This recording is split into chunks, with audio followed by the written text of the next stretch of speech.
या महिला भगिनी म्हणजे या आदिशक्ती माया आहे. या आपल्या बहिणी आशीर्वाद देण्यासाठी ते मोठ्या संख्येने उपस्थित आहेत.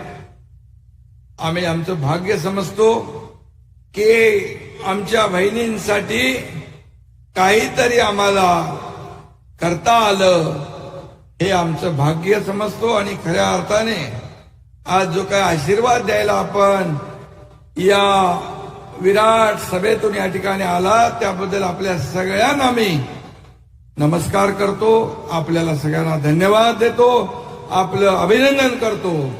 आम्ही शब्द दिला होता राखी पौर्णिमेच्या अगोदर 2 दिवस हे पैसे माझ्या बहिणींच्या खात्यात जातील.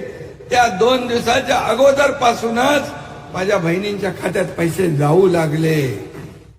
11 लाख बहिणींचे फॉर्म भरले आणि 8 लाख बहिणींचे पात्र ठरले.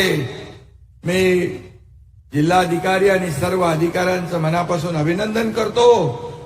आणि जे 3 लाख उरले ते जिल्हाधिकारी म्हणाले येत्या आठवडाभरात त्यांची पात्रता होऊन जाईल, म्हणजे त्यांच्याही खात्यात पैसे जमा होतील.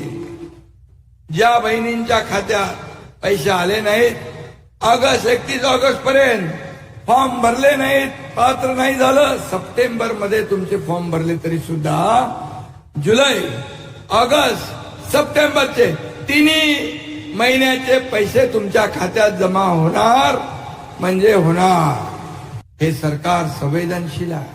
आम्ही तसं लाडकी बहीण दिलं, तसं सुरक्षित बहीण पण दिल्याशिवाय राहणार नाही. हा शब्द आमचा. युवा प्रशिक्षण योजना आम्ही आणली. आता त्यांना अप्रेंटिसशिप मिळेल, ट्रेनिंग मिळेल, त्यांच्या हाताला रोजगार मिळेल. मुलींना देखील उच्च शिक्षण घेता यावं, इसलिए पण यासाठी 50% फी आम्ही 100% केली. सर्व फी आता सरकार भरणार. बळीराजा शेतकरी देखील आनंदी झाला पाहिजे म्हणून सरकारने ठरवलं हा लाडका शेतकरी योजना पण चालू करायची. आणि जे पंपाने शेती करतात त्यांना वीज बिल माफ करण्याचा निर्णय पण आपण घेतला.